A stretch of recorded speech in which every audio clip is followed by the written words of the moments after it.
Bonjour, très heureux de pouvoir partager avec vous, noble audience, mes pensées, mes raisonnements, les styles d'action connus dans notre environnement, des conformations, des formes et figures, des notions sur nos attentes, nos expectations, si vous voulez, et ceux d'autrui également. Très honoré que vous soyez présents lors de cette émission. Mesdames et messieurs, mesdemoiselles, nous vous présenterons aujourd'hui un sujet d'actualité, un sujet d'analyse qui cadre et cerne en quelque sorte la réalité. Votre thème d'aujourd'hui, mieux cerner nos attentes. Ce sera en 4 temps. Une première partie aujourd'hui, fort intéressante, sur le sens et l'essence de l'attente, notamment celle qui joue un rôle primordial dans la formation de nos objectifs et de l'orientation générale de notre vie. Et une seconde partie, plus ciblée, qui touche le volet relationnel en général, la vie de couple, les enfants, etc. Et une troisième sur le volet familial. C'est une dernière encore sur l'environnement de l'entreprise. Le mot magique est l'attente, bien entendu. Agréablement, nous avons tous des attentes dans la vie. Nous allons en parler durant cette émission. D'après les dictionnaires Le Robert, attente, c'est le fait d'attendre. Le temps pendant lequel on attend, ou encore l'attente est définie comme un état de conscience d'une personne qui attend. Dans l'attente, comme attitude ou comportement, il y a de la connation. Mesdames et messieurs, la connation, c'est le grand élan, ce que nous appelons l'impulsion, qui détermine en quelque sorte un acte, un effort. Dans l'attente, il y a également de l'émotion. Je vais m'expliquer davantage. D'ici la fin de cette émission, nous allons nous approcher des sens intrinsèques à l'attente, des exemples de vie, une vue sociale, psychologique sur le mot d'ordre d'aujourd'hui, l'attente. Nous allons décortiquer l'attente et la comprendre, si vous le voulez bien, pour mieux l'entreprendre. La vie est belle, mes amis, que la vie est belle quand les humains la construisent et l'enjolivent par leurs actions. L'attente est peut-être liée à un acte, à l'initiative, au propre de l'action. La vie est belle quand nous sommes dans l'équilibre, oui, exactement, ou quand nous le maintenons ouvertement. La vie est très belle quand nos attentes deviennent réalité. Soulignons le sens avec convenance. J'aimerais bien traiter ce point avec une certaine pertinence. Commençons. Les attentes sont la façon dont nous espérons ou anticipons la vie. Elles englobent tous les domaines de notre existence, notre vie d'enfant, de jeunesse, d'adolescence, d'étudiant, dans notre travail également, nos relations, notre vie conjugale, la façon dont notre vie se déroulera. Ce qui est pertinent aux personnes proactives, les attentes jouent un rôle majeur dans la formation de nos objectifs et de l'orientation générale de notre vie. Elles nous permettent d'envisager notre vie. Elles nous permettent d'envisager notre avenir, certainement avec de bonnes croyances. Normal, le déclenchement de l'attente est dans le présent, maintenant. Le résultat commence dans le présent et se poursuit dans le temps. Vous avez certainement dégusté cet élément. Rentrons dans le vif du sujet.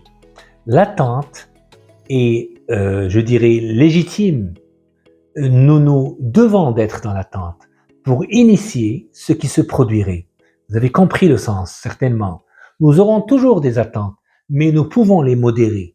Oui, tout le monde a des attentes, mais on se doit de les modérer, les tempérer, en les rapprochant avec discernement de la réalité. Mais quelquefois, elles sont ordinairement le fruit de notre imagination, d'où la nécessité, le besoin de cadrer notre perception pour mieux profiter de notre imagination. Je pourrais confirmer ceci.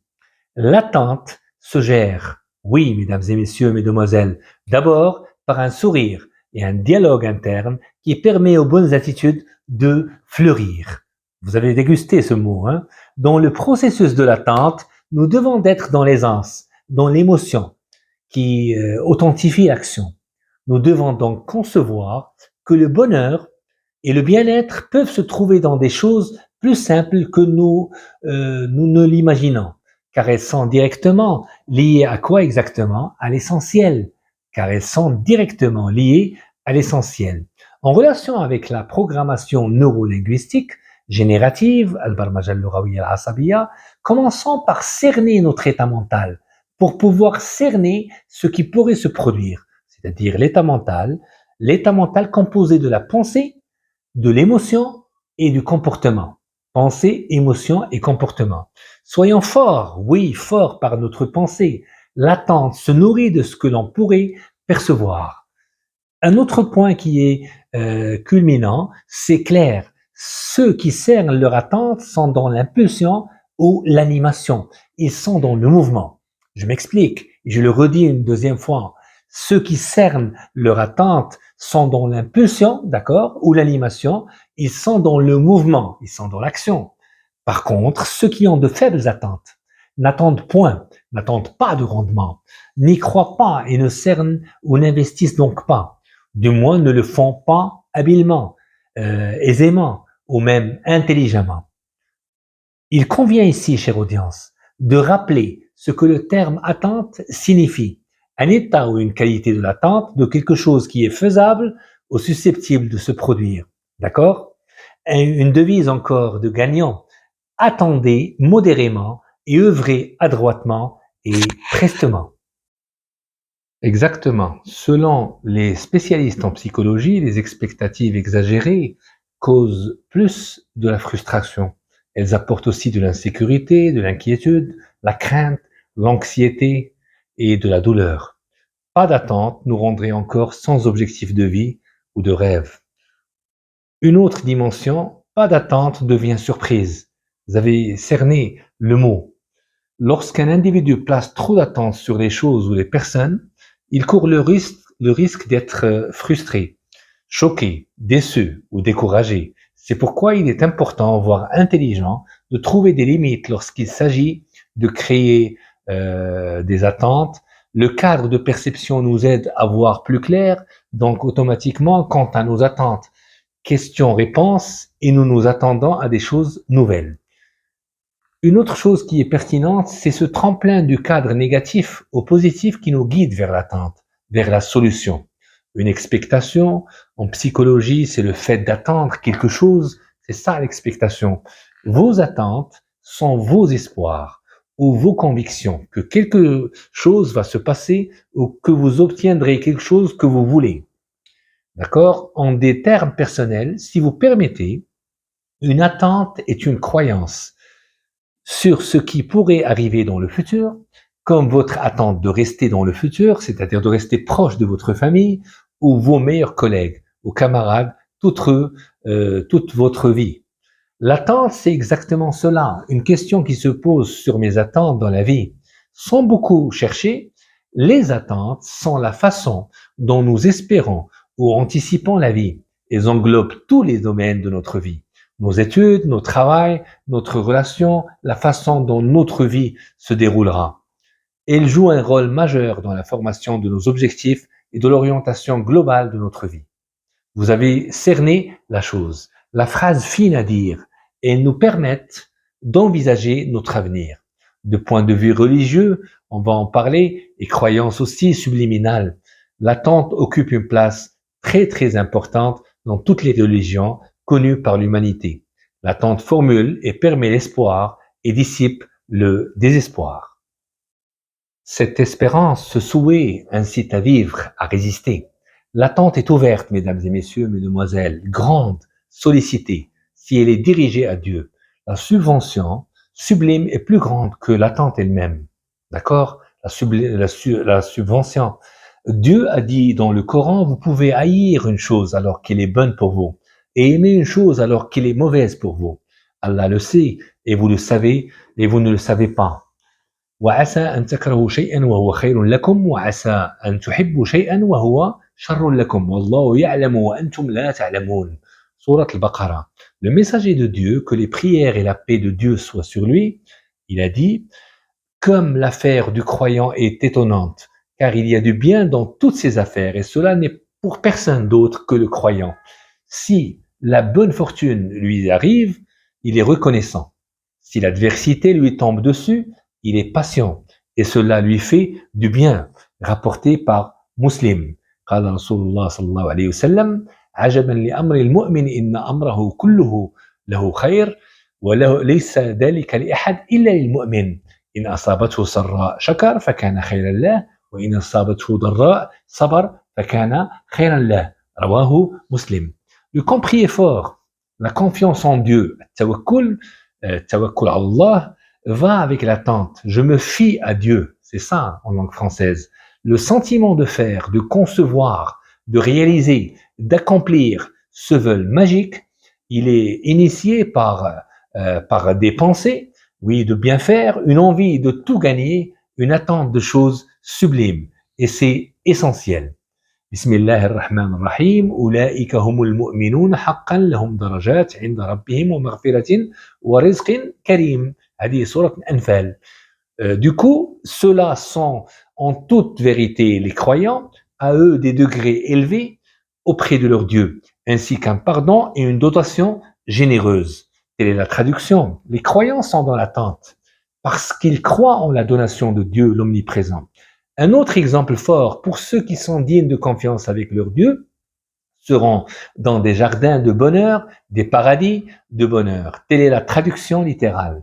Inna lil muttaqina 'inda rabbihim jannati na'im. Surat al-Qalam. Le sens alimenterait une belle attente pour gagner un paradis, un paradis sublime. Le sens prouverait que l'attente est cernée de valeurs, de croyances et d'émotions.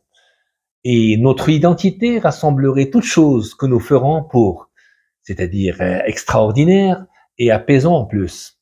Un hadith sublime de notre prophète Mohammed, bénédiction et paix soit sur lui, si vous croyez en Dieu l'omnipotent comme il se doit, et si vous faites confiance à Dieu, il pourvoira à vos besoins comme il pourvoit aux oiseaux, comme il procure, fournit, apporte, donne, livre aux oiseaux.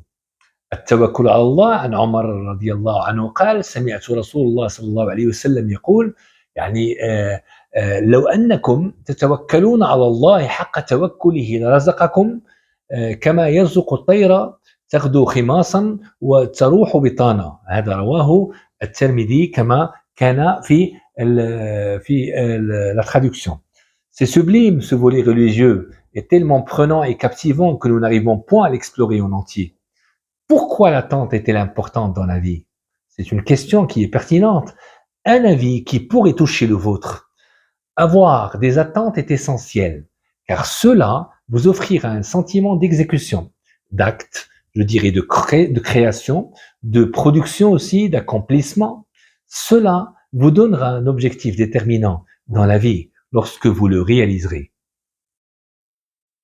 Sans cela, vous vous retrouverez avec une perte de direction et une impression ou un sentiment d'absence de but. C'est cela. Cependant, en général, certaines attentes peuvent créer des stress inutiles et ruiner votre relation et votre bonheur. Creusons plus. J'aimerais bien le faire. Il existe des formes d'attente, certainement. Nous allons parler de l'attente passive ou inactive, on l'appelle aussi inactive, et l'attente active ou remuante. Donc la passive, inactive, et l'active, l'attente active ou remuante. La première, on l'appelle l'attente passive ou inactive. Lorsqu'un individu se trouve dans une situation dangereuse ou risquée, il cherche inlassablement à trouver une issue, un dégagement ou une solution, une délivrance quelconque. S'il se sent sans solution proche, il attend alors l'arrivée d'un sauveur. Vous avez compris le sens. Par exemple, quelqu'un qui se noie attend l'arrivée des sauveteurs sans pouvoir la précipiter ou l'avancer. L'idée de l'arrivée imminente d'une équipe de secouristes, par exemple, des maîtres nageurs, des sauveteurs, l'empêchera de céder au découragement.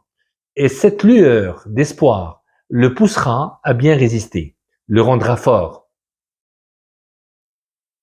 Nous sommes donc devant une réalité qui nous permet d'établir deux règles certaines. Règle 1, comme nous l'avons souligné il y a un instant, l'attente permet l'espoir et élimine le découragement. Et la règle 2, l'espoir ou l'espérance encourage à combattre et à résister. D'accord? Mesdames et mesdemoiselles, messieurs, l'attente est ordonnée, exigée même et enclenchée.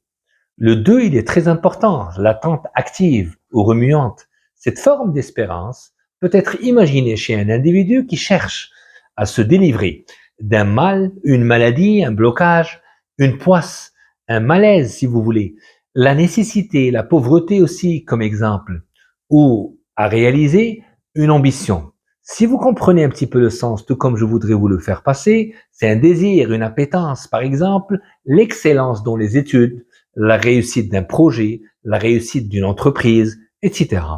Donc, expliquons tout simplement, bien incontestablement, dans de telles dispositions, la réussite ou le succès dépend grandement de la personne elle-même, son dévouement, son entrain, son environnement, ses actions, ses compétences, sa capacité, sa croyance, la valeur mise dans ce qu'elle entreprend, l'affectivité également.